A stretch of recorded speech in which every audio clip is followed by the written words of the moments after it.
Shri Bhuvi properties private limited వారి 7 Hills future city ఇప్పుడు మన సాగర్ హైవేలో నమ్మకానికి అమ్మలాంటిది మన భూవి ప్రాపర్టీస్. సార్ పెద్ద పెద్ద మాటలు చెప్తున్నాడు. నా ఇంట్లో వర్షం పడుతుంది, ఉరుస్తుంది, ఓ తలుపు కావాలి, పైన రూఫ్ కావాలి అంటే నీకు బిల్డింగ్ కట్టిస్తారు 2 ఏళ్ళ తర్వాత అంటే ఏమన్నట్టు? మా గవర్నమెంట్ తెచ్చింది. ప్రైవేట్ స్కూల్స్లో కులాల పేరుతో స్కూల్స్ ఉన్నాయని అనుకోండి. మీరు బడ్జెట్ కేటాయింపులు చేయకుండా 8.3% ఇచ్చేసి 200 కోట్లు ఒక్కొక్క స్కూల్కి ఇస్తాడు. ఎక్కడికి పట్టుకొస్తారు?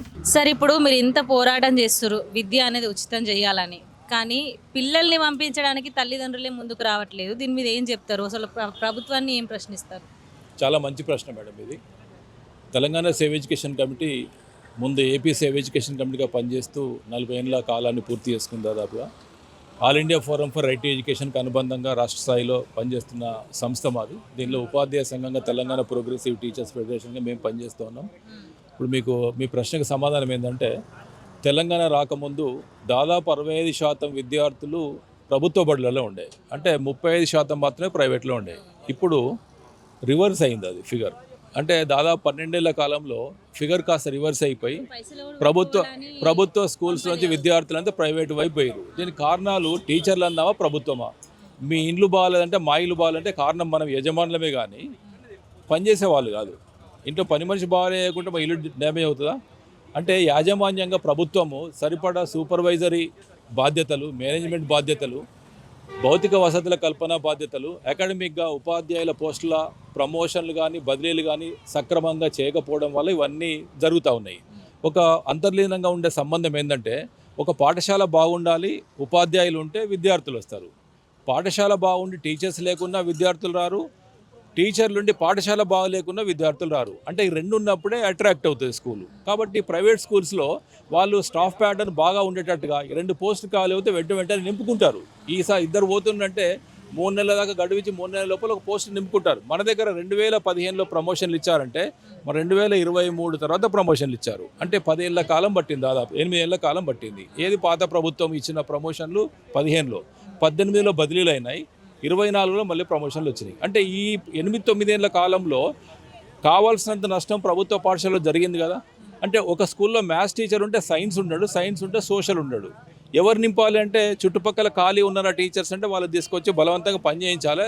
ఈ జిల్లాలో లేకుంటే ఖాళీగా ఉండాల్సిందే. విద్యా వాలంటీర్స్ పేరుతోని ఎవరైనా వచ్చి చేస్తే వాళ్ళకి సరిపడా జీతాలు ఇస్తే ప్రభుత్వం గౌరవప్రదమైన వేతనం ఇస్తే పనిచేస్తారు. అట్లా లక్షలాది యువత బీఎడ్ చేసి బయట ఉంటే రిక్రూట్మెంట్ పరంగా గత ప్రభుత్వం చాలా భయంకరమైన విధానాలు పాటించి విద్యారంగాన్ని పూర్తిగా కునారెల్లి దిశగా తీసుకొచ్చింది.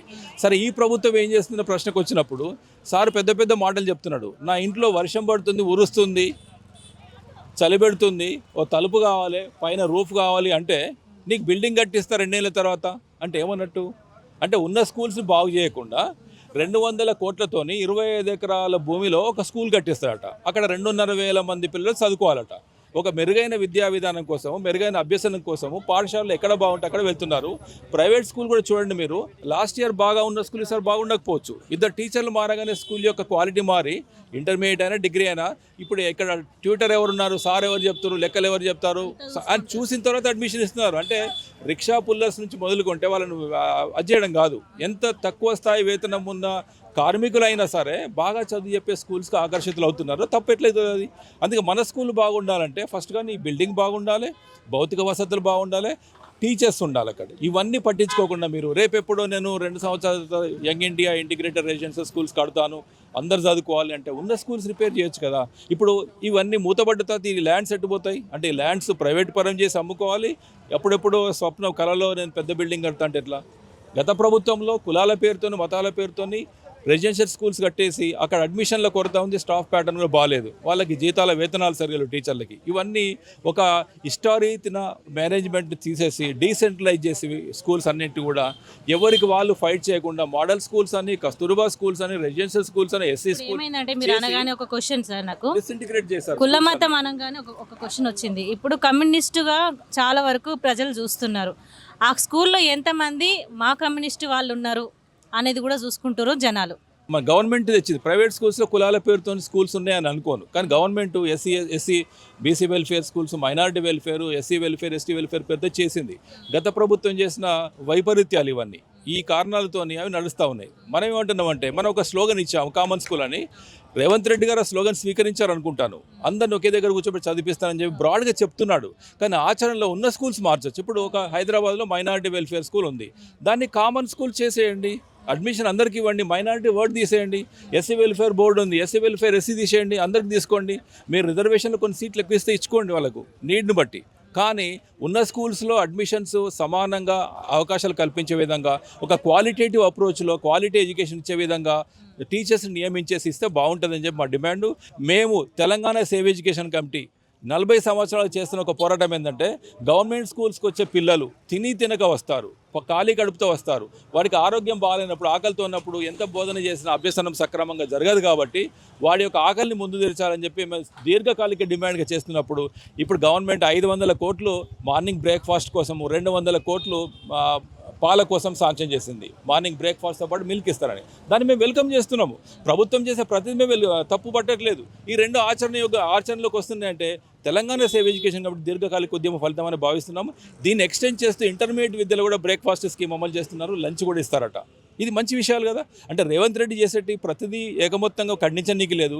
కానీ మీరు ఆచరణలో భౌతిక పరిస్థితులు క్షేత్రస్థాయిలు ఎట్లా ఉన్నాయో చూసిన తర్వాత మాత్రమే ప్రణాళికలు రచించి దానికి అనుగుణంగా బడ్జెట్ కేటాయింపులు చేయాలి. మీరు బడ్జెట్ కేటాయింపులు చేయకుండా 8.3% ఇచ్చేసి 200 కోట్లు ఒక్కొక్క స్కూల్కి ఇస్తాడు, ఎక్కడికే పట్టుకొస్తారు? అప్పుడు బడ్జెట్లో 20% ఇవ్వాల్సిందే. అవ్వు ఉంటేనే బువ్వ పెడుతుంది అన్నట్టు, అవ్వనే లేదు బువ్వెడికెంచి పెడతాం అన్నట్టు ఉంది మీ వాదన. అంతే కదా. మాటలు లేకుండా ఆచరణలో మీరు బడ్జెట్ కేటాయింపులు చేసినప్పుడు అన్ని సమస్యలకు పరిష్కారం ఉంటుంది.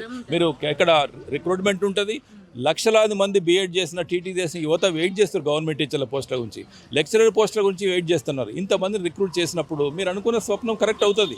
నిజంగా మీరు రాజకీయంగా మాట్లాడుతున్నారా లేక నిజంగానే ఆశయ సిద్ధితో మాట్లాడుతున్నారా? కానీ ఆశయాలు సిద్ధించాలంటే మాలాంటి సంస్థల్లో పనిచేసే మేధావులను కూర్చోబెట్టుకొని మాట్లాడి మీరు ఒక బ్లూ ప్రింట్ తయారు చేసుకోవాలి. ఇప్పుడు మీరు ఇచ్చిన విద్యా కమిషన్ రిపోర్ట్ ఇచ్చి 6 నెలలు అవుతుంది, దానిపైన మీరు చర్చనే లేదు. మళ్ళీ ఒక అమలు కమిటీని వేశారు. అమలు కమిటీలో కేశవరావు సార్ ఏం చేస్తారు? ఆయన వేసింది ఈయన 7. ఇప్పటికే ఎన్ఈపి పేరుతో ఒకటి పాలసీ ఉంది పైన.